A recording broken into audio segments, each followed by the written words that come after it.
I had not slept a whole night in 9 years, and the reason was a sound. It came on the nights when the mist lay thick over the water meadows, when Fenmore drowned itself in white, and the great hall on the ridge seemed to float loose from the world below. It came thin and far, threading up through the fog the way smoke finds a crack in a shut door, a voice, a woman's voice, singing low to the dark. I could never say from where. Sound moves strangely over the meadows. It bends around the crofts and pools in the hollows, so that a thing sung a mile off can seem to breathe against your very window. I would rise from my bed and stand at the sill and hold my breath to catch it, and my wolf, who had been silent in me for longer than I cared to count, would lift its head somewhere behind my ribs and go still as a hound that has caught a scent on the wind. Then the mist would thin, and the voice would be gone, and I would be left standing in the cold with my heart going like a fist against a door, and no idea in the world what I had been listening for. My people thought me strange for it, a king who wandered his own ramparts at night, who asked the watch if they had heard anything, who rode out alone into the fog and came back saying nothing. They forgave me it the way you forgive a grief. My mother had been a great Luna, and she had died young, and it was assumed, I think, that the sound I chased was some memory of her, some old ache dressed up as a song. Let them think it. I could not have told them the truth because I did not know it. I only knew that somewhere in my valley a woman sang when she thought no one could hear, and that some part of me I could not name had spent 9 years leaning toward her voice like a plant toward a window. I want to be honest about the kind of man I was in those years, because it matters to what came after. I was not a cruel king, but I was a closed one. My father had ruled Fenmore with an open hand, and it had cost him a brother's betrayal, cost him land, cost him, in the end, the strength to fight the fever that took him. I took the lesson badly. I decided a king's warmth was a door left open, and I shut mine. I did not take a mate. My council paraded daughters of the neighboring holds before me year on year, and I looked at each of them the way you look at a well-made chair, with respect and without any wish at all to sit in it. My wolf never stirred for one of them. I began to believe it never would. I began to believe the silence in me was simply what I was. I was wrong about that, as I was wrong about almost everything that mattered, until the autumn the mist came early and the voice came with it, closer than it had ever come. It was a night in the 9th year, near the turn of the season, when the fog rolled down off the high moor and filled the whole valley to the brim. I could not sleep. I never could on such nights. I dressed in the dark and went down through the sleeping hall and out past the watch, who knew better by now than to stop me, and I took my horse and rode down off the ridge into the white. The song was there, fainter than my own footfalls at first, then clearer as I dropped into the meadows, as though the mist were carrying it up to meet me. I had chased it 100 times and lost it 100 times. But that night the wind lay dead still, and the sound did not scatter, and for the first time in 9 years I could follow it as a true thing, turn by turn, hollow by hollow, down toward the low crofts along the water where the poorest of my people lived. I will not pretend I was calm. My hands shook on the reins. My wolf was awake in me and straining, and I let it lead because I had nothing else to steer by. Down past the byres, down along the Millete, down to where a row of low stone crofts hunched their backs against the damp, dark every one, shutters closed against the night. All but one small window, unshuttered, its glass gone gold with a single rushlight within. And through it, plain now, no longer a thread through fog, but a voice in a room a stone's throw off. A woman was singing. I got down from my horse. I do not remember deciding to. I remember only that I was on my feet in the wet grass, moving toward that gold square of light the way a cold man moves toward a fire, and that with every step the song went further into me, until I stood at last a few paces from the sill, in the dark where she could not see me, and I listened to the sound I had spent 9 years of my life failing to name. She was young. I could see her now, bent over a basin of gray water, her sleeves pushed up, scrubbing at something in the way of a servant who has been given the night's worst work to do alone. A plain girl by the standards the court would use, a worn dress, a smudge of ash on her cheek, hair coming loose from its pins and hanging in her eyes. She scrubbed and she sang, and she had no idea in the world that she was doing anything remarkable at all. That was the thing that undid me. She sang the way other people breathe, without thought, without vanity, as though it cost her nothing, as though it were simply the sound a heart makes when it is left alone long enough to make it. And my wolf, which had not spoken in me in 9 years, which I had privately buried and mourned as a dead thing, my wolf answered. I felt it rise in my chest like water rising in a well. Not a growl, not a howl, something lower and older than either. A note struck somewhere beneath the breastbone. A resonance, as if her voice had reached into me and found a string I did not know I carried and set it humming. I had to put my hand against the cold stone of the wall to stay standing. 9 years. 9 years I had chased this, and here it was, and it was not a memory of my mother, and it was not a grief. It was a woman with ash on her cheek scrubbing a pot in the dark, and everything in me that had ever been alive was straining toward her like a tide. She stopped singing. She lifted her head not toward me. I had made no sound, but as if some sense finer than hearing had told her the night had changed. She looked at the window, at her own reflection in the black glass, and for a moment her face held an expression I have never forgotten. Not fear, but a kind of practiced flinch, the look of someone who has been caught doing a thing she has been taught to be ashamed of. "Foolish," she whispered to the glass. "Foolish girl, as if anyone's out there to hear." And she bent back to the water, and she did not sing again, and I stood in the dark a long time after her light went out, learning how to breathe in a world that had, in the space of one song, become entirely different from the one I had ridden down into. I did not go to the door. I want that understood. It would have been the easiest thing. I was the king. The croft was mine. The girl in it was mine to summon if I wished. A lesser part of me wanted to pound on that door and demand to know her name and drag the whole household from their beds to answer for why my fated mate was scrubbing pots alone at midnight in the meanest croft in Fenmore. But I had heard the way she said it, as if anyone's out there to hear. And I understood, standing there, that whatever this girl was to me, she was to herself a person who had been taught that her voice was a shameful thing, a thing to be done only in the dark, only alone, only where it could trouble no one. If I came to her as a king out of the night and told her that her singing had pulled the ruler of the valley from his bed for 9 years, she would not hear it as love. She would hear it as one more thing she had done wrong. One more way she had been caught. So I went home.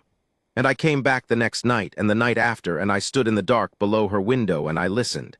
And I began, patiently, carefully, the way you gentle a wild thing that has learned to fear the hand, to learn who she was. Her name was Aloan. I learned it from the household, whom I set my people to asking quietly on some invented errand about the Croft rents. She had come to Fenmore as a small child, an orphan of the fever years, taken in by the family that held the low crofts, taken in and put to work, and never once let up from it. They called her wolfless. She had never shifted, never shown the beast, and among wolves that is a kind of unpersoning. A wolfless girl is barely a girl at all in the eyes of the cruel, and the family that kept her had been cruel in the small, grinding way that leaves no marks. They did not beat her. They simply arranged her life so that she would understand, every hour of it, that she was worth less than the others, that she ate on their sufferance, that the roof over her was a charity she could never repay. And they had forbidden her to sing. I learned this last from an old woman of the Crofts who had known Aloan since she was small. The family could not bear it, she told me, the girl's voice. Not because it was bad, because it was beautiful, and beauty in a wolfless charity child was an affront, a thing that drew the eye and the ear where they had no business going. So they had shamed her out of it, called it showing off, called it putting on airs. Punished her when she was small for singing in the yard, until she learned to keep her voice locked up inside her, to let it out only at night, only alone, only where the dark would not carry it back to anyone who might make her sorry. As if anyone's out there to hear. I sat with that a long while. I had spent 9 years believing I was haunted. And all that time, a mile down the valley, a girl had been singing to the one audience she believed was safe, the empty dark. And the dark had carried her voice up the hollows to the one man in the world it was made for, and neither of us had known. I did a foolish thing then, and I am not sorry for it. I did not summon her, I did not send for her to the hall.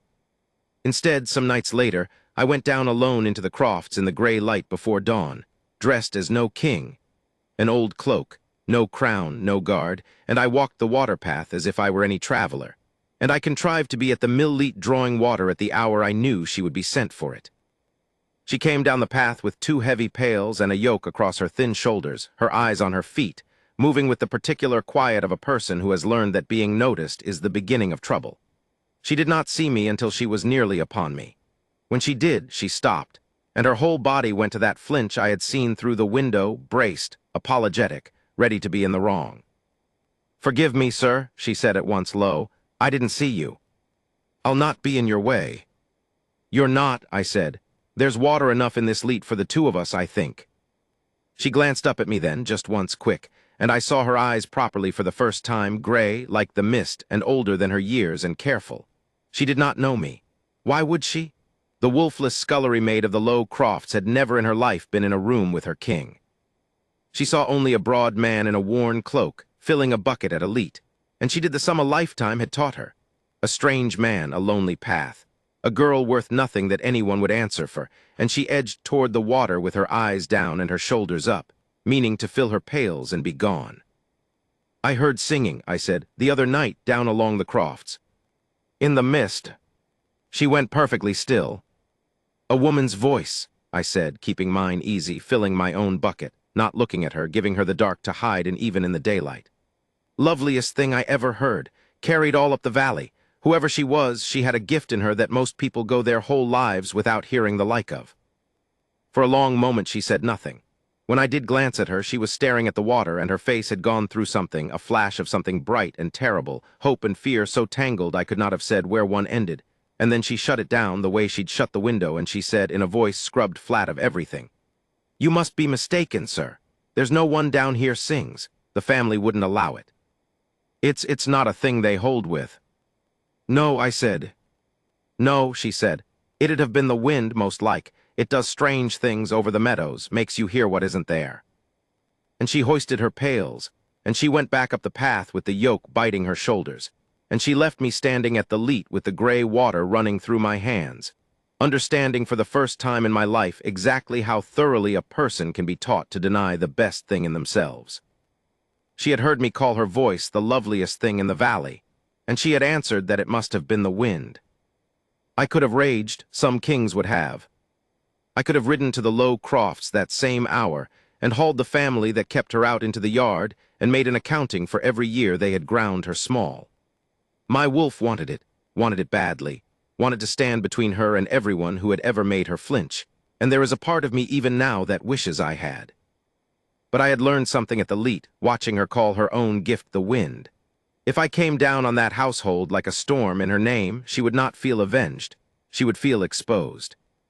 She would feel that her secret shame, the singing, the thing she'd been punished for, had been dragged into the light and made the cause of a great trouble, and she would blame herself for the trouble, because she had been taught that every trouble in her vicinity was hers to carry. I would win her a victory she would experience as a punishment. So I did the hardest thing. I went slow. I came again to the leat, and again in my worn cloak the strange, kind traveler who seemed always to be passing through. I did not speak of the singing again, not for a long while.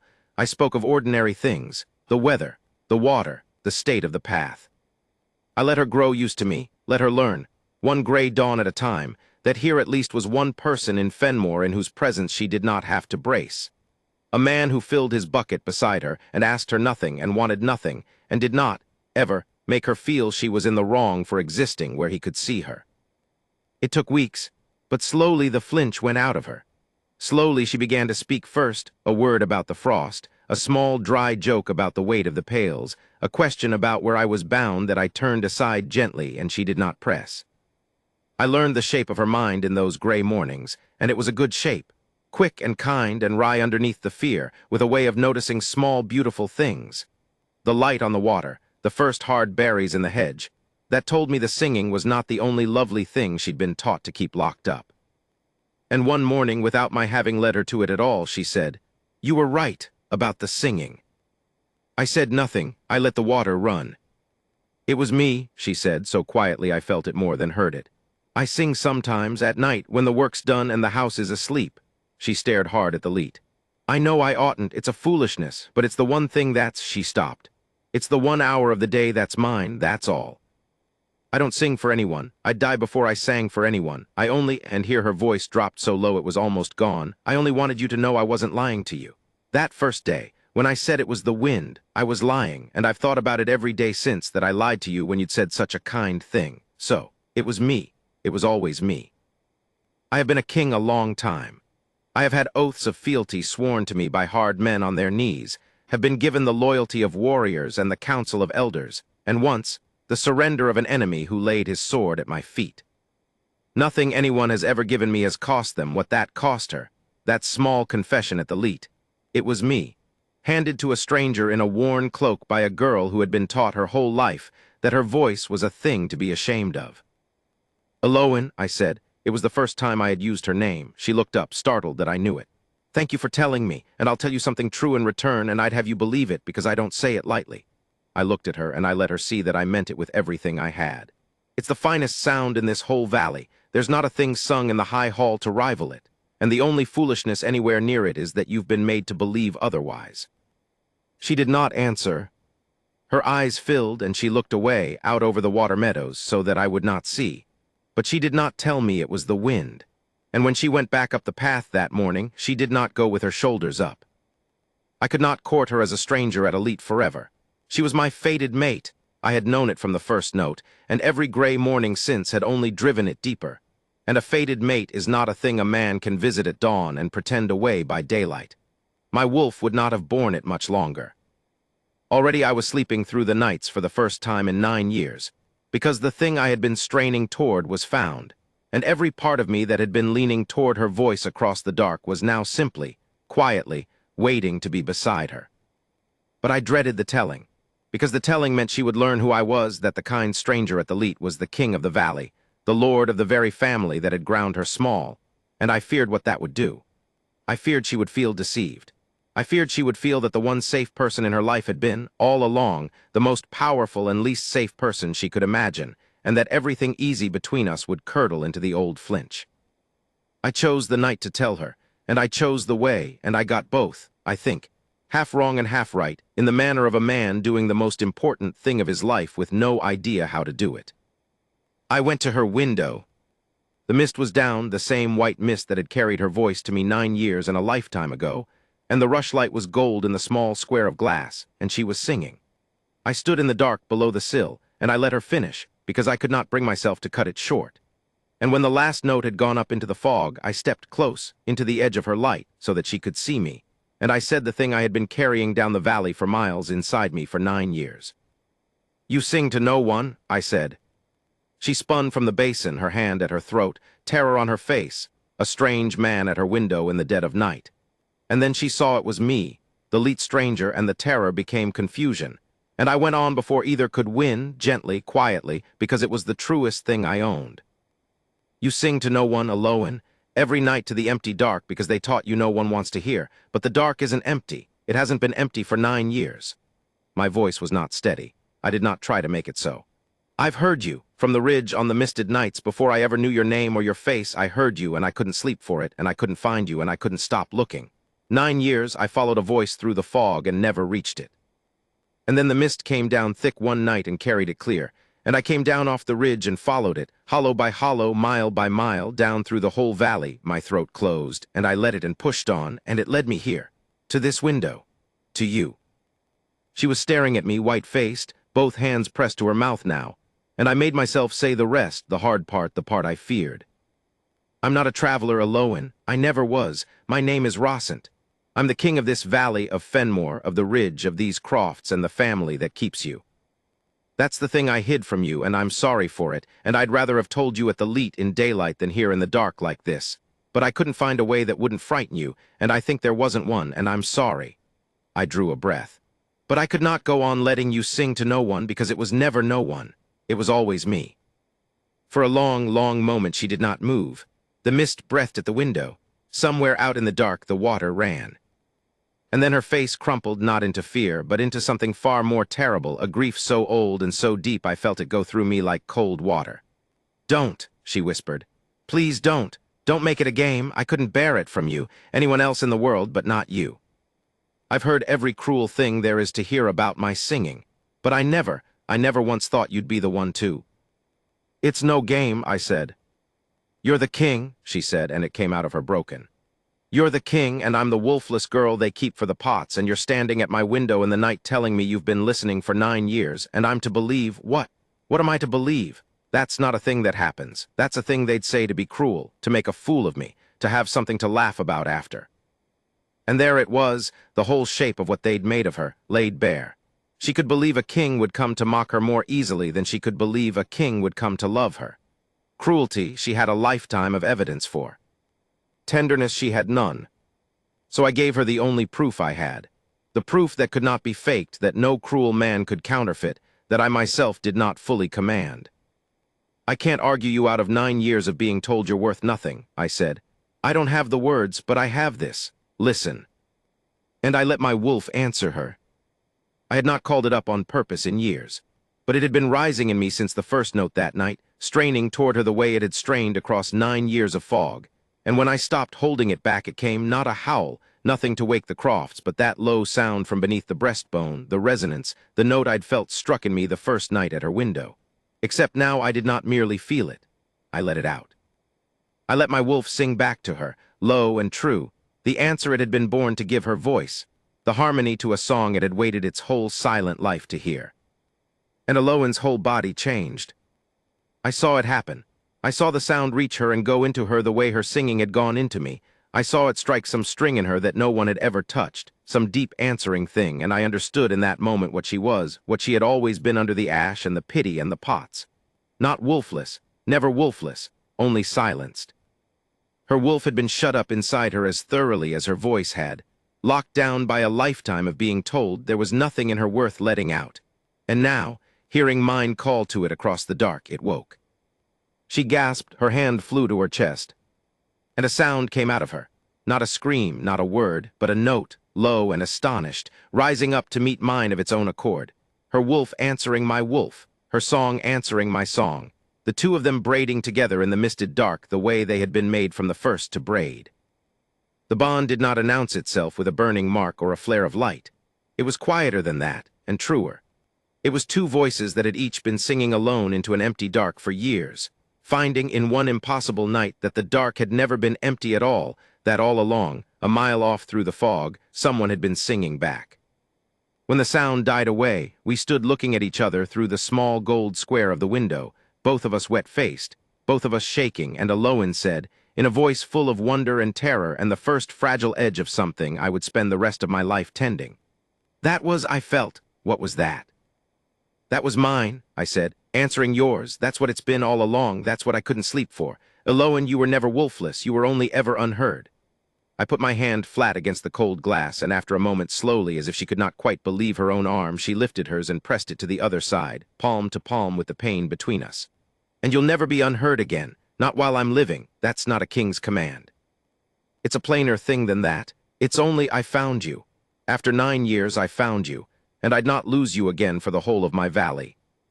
There is more to tell, and I'll tell it plainly, because the tender part is told, and what came after was only the setting right of a wrong. I did not carry her off into the night.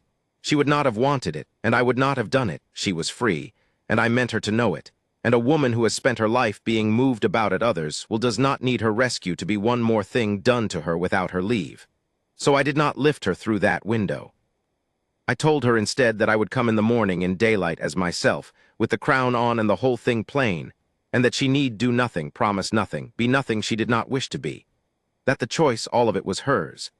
And then I went home through the mist, and for the first time in 9 years I did not chase a voice through the fog, because the voice was safe and known and waiting for the dawn. I came in the morning as I said I would. I rode down to the low crofts with the light behind me and my people around me and the crown on my head. And the family that had kept her came out into the yard white with terror, having no notion why the king of the valley should darken their door, and less notion still when he walked past them all without a word to the thin girl standing at the back with a scrubbing cloth still in her hands. I did not rage at them. I want that set down. I had thought those first nights that I'd make them answer loudly for every year. But standing in that yard I found I had no wish to spend a single one of Eloin's mornings on them. They were small people who had done a small, grinding cruelty for years because it made them feel larger, and the truest punishment I could visit on them was the one that was already, visibly, destroying them. The sight of the wolfless charity girl they had ground beneath them being sought, in the light, before all of them, by their king. I stopped before her. The yard went silent. She looked up at me, the cloth still in her hands, her eyes enormous, and I saw her brace. The old flinch, the lifetime's habit, the certainty even now that being noticed was the beginning of trouble. "Eloin," I said, so that the whole yard heard it. I've come to ask you something, and you're free to answer it however you will, and no ill will come to you whatever you say. You have my word before all these witnesses." I heard the family flinch at that. I did not look at them. "You've spent your life singing to no one because you were told no one wished to hear. I've come to tell you before the people who told you so that they were wrong. That your voice is the finest thing in this valley, and your worth is greater than the whole of my hall, and I've spent 9 years of my life proving it to myself by being unable to sleep for the want of you." I went down then, before all of them, onto one knee in the mud of that mean little yard, and I took the scrubbing cloth gently from her hands and set it aside, and I held her thin, cold fingers in both of mine.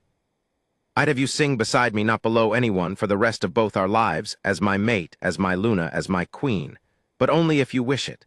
The choice is yours, Aloan. It's the first thing in your life that's been wholly only yours. Whatever you choose, you leave this yard free." For a long moment she could not speak.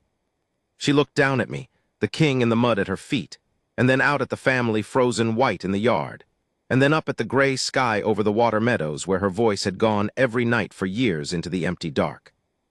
And then she did the thing that told me, more than any word could have, that the woman under the ash had survived everything they'd done to her whole and unbroken and entirely herself. She did not answer me in speech. She sang, right there in the yard in the daylight before the family that had punished her for it her whole life. She lifted her head, and she opened her throat, and she let her voice go up into the morning, clear and unafraid, for the first time in her life sung to someone. Sung at someone, sung as an answer, and my wolf rose up in me and sang back, there in the mud with her hands in mine, and the two sounds braided up into the gray sky over Fenmore for the whole valley to hear. She chose me with the one thing they had spent her whole life teaching her to hide. I have never in all the years since heard anything to equal it. She is my Luna now, and has been these many years, and I will tell you the truth of what our life became, because the winning of it was only the start. She did not become, overnight, a woman without the flinch. That is not how it goes, whatever the stories say. For a long while she would still brace out of habit when a door opened suddenly or a voice was raised. For a long while she would still, without thinking, reach to make herself small in a room. It took years for the Crofts to leave her. I did not hurry it. I only made certain, morning on morning, that she woke in a place where her voice was wanted, where being noticed was the beginning of no trouble at all, where the thing she'd been taught to lock in the dark was the very thing her whole household now leaned toward, the way I had leaned toward it across 9 years of fog. She sings in the high hall now, on the misted nights. Not for command and not for show, she would still die before she'd sing on command, but because the hour is hers, as it always was, and now the hour is not spent alone. The whole hold has learned to go quiet when she begins. Hard old warriors set down their cups. And I sit beside her, the king who could not sleep for 9 years, and I listen to the sound I chased through the fog for a decade, sung now not to the empty dark, but to a hall full of people who would every one of them kneel for her. And my wolf, which was silent in me for so long I mourned it as dead, sings back to her every time, low and true, the answer it was born to give. The family that kept her I did not ruin. I did a thing I think was harder for them. I let them live in the valley, small as they'd always been, and watch, year on year, the wolfless charity girl they'd ground beneath them rule the hold with a gentleness they could never have understood, loved by a people who'd have died for her, seated at the king's right hand. She has never once been cruel to them. That is the measure of her, and it shames them more than any cruelty of mine could have. I think sometimes of the man I was before her, the closed king, the shut door, the silence I'd buried and called my nature. I think of the 9 years I spent standing at cold windows chasing a voice through the fog, certain I was haunted, certain the thing I strained toward was some grief dressed up as a song. And then I look at her beside me in the firelight, ash long gone from her cheek, her head thrown back, singing to a hall that loves her, singing at last to someone, and I understand that I was never haunted at all. I was only being called home, across the dark, by the one voice in all the world that mine was made to answer. And it took me 9 years to follow it, and I would follow it 900 more. She sings to no one no longer. She sings to me,